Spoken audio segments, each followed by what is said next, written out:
Yes please come. Good afternoon ma'am. Good afternoon sir. बैठिए। Thank you sir.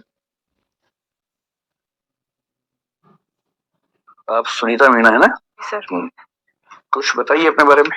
Sir जैसा कि आप जानते हैं मेरा नाम सुनीता मीणा है। मैं राजस्थान के जयपुर जिले से की निवासी हूँ और मैंने स्टडीज में बीए किया है हिस्ट्री ऑनर्स एंड फिलोसफी में। उसके बाद मैंने हिस्ट्री ऑनर्स एंड फिलोसफी? जी सर। ये कैसे होता है? मेरा ऑनर्स तो एक ही विषय में होता है शायद। सब्सिडरी मेरा फिलोसफी। अच्छा ठीक है। जी सर। उसके बाद मैंने एमए किया और मैं पिछले 3 साल से इनकम टैक्स डिपार्टमेंट में एज इंस्पेक्टर काम कर रही हूँ। एमए किस विषय में किया आपने? सर हिस्ट्री में। एमए हिस्ट्री में किया और आप 3 साल से इनकम टैक्स डिपार्टमेंट में काम कर रही हैं? जी सर। और पिछले 3 सालों से मैं विवाहित भी हूँ। अच्छा अच्छा। आपके हस्बैंड भी सर्विस में ही है किसी? जी सर। वो क्या करते हैं? वो भी इनकम टैक्स इंस्पेक्टर है। सेम सर्विस में आप लोग हैं। आपका सिलेक्शन इंस्पेक्टर ग्रेड पे हुआ था या सब इंस्पेक्टर पे हुआ था? इंस्पेक्टर पे हुआ था। और इस परीक्षा में कितनी बार आप बैठ चुके हैं अब तक? सर ये मेरा 5वां अटेम्प्ट है। इसके पहले क्या क्या हुआ? सर इससे पहले प्री भी नहीं हुआ कभी। अच्छा पहली बार प्रीलिम्स हुआ? जी सर। और उसके बाद मेंस भी और आप इंटरव्यू दे रही है। ठीक है। तो मेंस आपका अच्छा हुआ इस बार? सर हाँ। उम्मीद है आपको सिलेक्शन की? जी सर। कौन सी सर्विस की उम्मीद है? सर एग्जैक्टली तो नहीं बता सकती पर कोशिश सब अपने हिसाब से सोचते हैं कि आईएएस ही मिले। आईएएस मिले। और आपकी प्रेफरेंसेस क्या हैं आईएएस के बाद? सर उसके बाद आईआरएस। आईपीएस नहीं? नहीं सर। क्यों? आईपीएस का सर मेरी 2 वजह रही। एक तो मैं पहले से टैक्स डिपार्टमेंट में हूँ तो इसलिए मैंने आईआरएस को प्रेफरेंस दी और दूसरा मुझे ऐसा लगता है कि मेरा एप्टीट्यूड भी शायद पुलिस डिपार्टमेंट के लिए थोड़ा सा फिट नहीं है तो इसलिए मैंने उसको 4th चॉइस पे रखा है। मतलब एप्टीट्यूड कैसा होना चाहिए पुलिस के लिए? एप्टीट्यूड सर मैं थोड़ा शांति प्रिय अपने आप को जैसे मैं समझती हूँ इस तरीके की चीजों में अपराधियों से डील करना शायद मैं इतना अच्छे सही ढंग से नहीं कर पाऊंगी इतना होना चाहिए। पुलिस तो सबसे ज्यादा शांति फैलाती है पूरे समाज में। आप चाहते हैं कि शांति कोई और फैला दे आपके लिए फिर आप शांति से रह लें न कि आप शांति पैदा करें समाज में? नहीं सर ऐसा नहीं है लेकिन पुलिस को कई बार ऐसी चीजों से डील करना पड़ता है जहां अगर उसके एप्टीट्यूड का व्यक्ति होगा तो वो ज्यादा अच्छे से डील कर पाएगा। मैं शायद अपनी सर्विसेज के शायद साथ न्याय नहीं कर पाऊँ तो इसलिए जैसे किसी को मारना पीटना हो तो आप शायद नहीं कर पाएंगे। जी सर थोड़ा मैं या एनकाउंटर करना पड़ जाएगा कभी तो शायद नहीं कर पाएंगे ये लगता है आपको? जी सर। ठीक है। और अपनी फॉरेन सर्विस भी नहीं आपकी?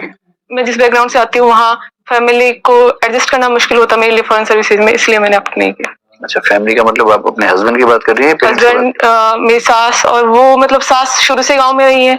वो जयपुर आने तक में भी उनको थोड़ी हिचकिचाहट होती है तो बाहर मेरे साथ जाना और फिर मेरे हस्बैंड अकेले उनके संतान है तो मैं मान लीजिए आप आईएएस बन गई आईआरएस बन गई आपके हस्बैंड तो इंस्पेक्टर हैं तो ऐसा तो नहीं कि इससे आपका वैवाहिक जीवन खराब हो जाएगा? नहीं सर मैं फुल कॉन्फिडेंट हूँ।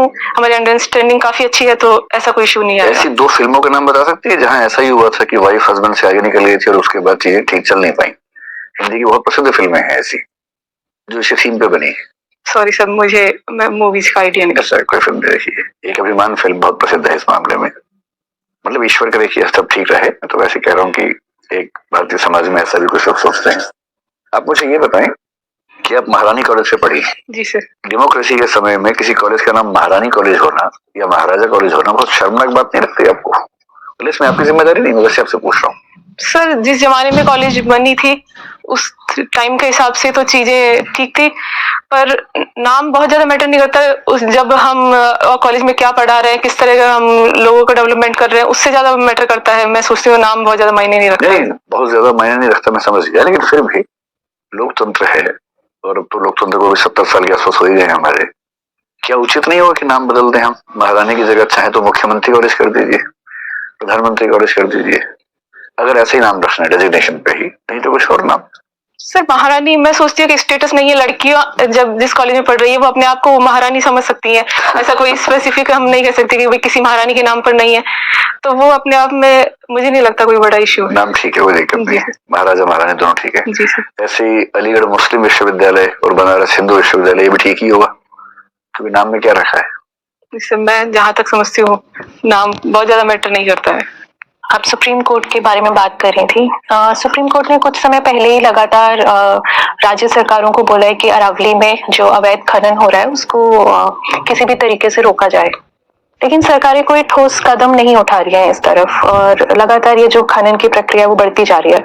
आपको क्या लगता है कि क्यों सरकारें इस बारे में चिंतित नहीं है कि अरावली अगर पूरी तरह नष्ट हो जाए तो उसका क्या प्रभाव पड़ेगा? Sorry ma'am.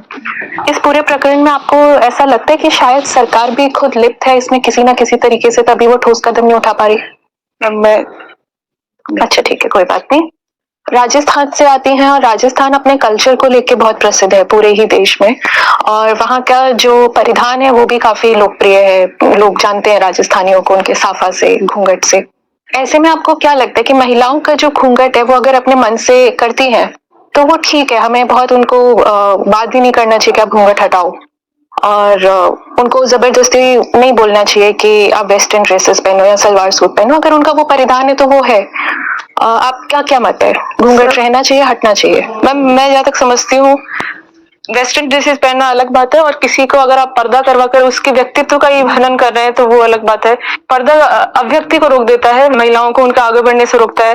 तो मैं जहाँ तक समझती हूँ पर्दा प्रथा खत्म होनी चाहिए। और अगर कोई महिला स्वेच्छा से रखना चाहे, जैसे कि हम बहुत सारे मुसलमान देशों में भी देखते हैं कि वो कहते हैं हम स्वेच्छा से बुर्का पहनना चाहते हैं, इसी तरह अगर राजस्थानी महिलाएं बोले कि नहीं हमें पर्दा प्रथा हमारी आइडेंटिटी है, फीचर है, तो हमें नहीं हटाना है, उसमें आप क्या कहेंगे? मैम, हम जबरदस्ती किसी के साथ नहीं कर रहे, पर हम उन्हें चीजों के जो प्रोज और कॉन्स है वो समझा सकते हैं, उन्हें कन्विंस करने की कोशिश कर सकते हैं, उन्हें जागरूक करने की कोशिश करते हैं, उसके बाद चीजें अपने आप ठीक होंगी। मतलब पर्दा हर हाल में आपके हिसाब से गलत है?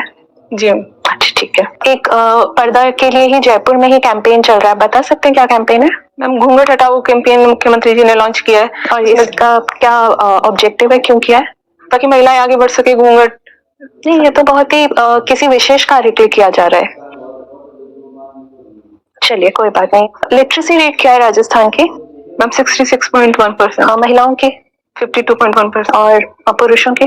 पुरुषों की 79.2%। तो ये जो गैप देखने को मिलता है करीब 30% का, क्यों है इतना जो गैप है महिलाओं और पुरुषों के बीच लिटरेसी को लेके, साक्षरता को लेके? क्या कारण है कि राजस्थान जैसा राज्य जो कि काफी क्या बोले राजा महाराजाओं की जगह रही है, वहाँ पे इतना गैप क्यों दिखता है? वहाँ पे तो अच्छा खासा पैसा भी रहा है। मैम, सबसे बड़ी वजह उसमें पितृसत्तात्मक सोच रही है। महिलाओं को पुरुषों के बराबर का दर्जा नहीं दिया जाता, उन्हें बोझ समझा जाता है, लड़कियों को बाल विवाह कर दिए जाते हैं, तो उन्हें इतना मौका ही नहीं मिलता कि वो अपनी शिक्षा जारी रख सके और आगे बढ़ सके। 2019 और 20 में हम जी रहे हैं, आज भी ये चीजें इतना प्रभावी हैं जिसकी वजह से साक्षरता में इतनी कमी दिख रही है? मैम, मैं जहाँ तक समझती हूँ हमने काफी कोशिश की है, उसके बाद भी चीजें काफी हद तक खराब है। ठीक है। अभी हाल ही में यूनेस्को ने अपनी एक हेरिटेज लिस्ट जारी की थी, उसमें एक शहर का नाम आया है लेटेस्ट। कौन से शहर को रखा गया है? मैम, जयपुर को वर्ल्ड हेरिटेज सिटी का। और कौन से कैटेगरी में रखा है? वो कैटेगरी भी बताते हैं कि किस कैटेगरी में हम इस शहर को ये दर्जा दे रहे हैं। अच्छा, जयपुर को पिंक सिटी क्यों कहते हैं?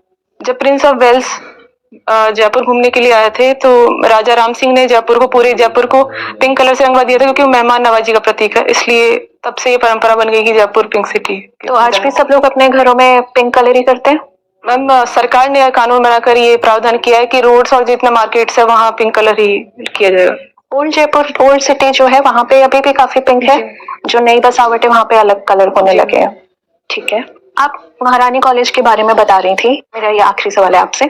महारानी कॉलेज विशेषकर महिला कॉलेज है, आपको लगता है कि हम अलग से अगर पुरुषों और महिलाओं के कॉलेज बनाते हैं तो ये कहीं ना कहीं पिछड़ेपन का प्रतीक है, क्योंकि अब हमें जरूरत नहीं है इस तरह महिलाओं और पुरुषों को अलग अलग रखने की, पढ़ाने की? इसके कोई तात्पर्य नहीं बचता है? आपका क्या कहना है? मैम, इसके पीछे दो चीजें देख सकते हैं।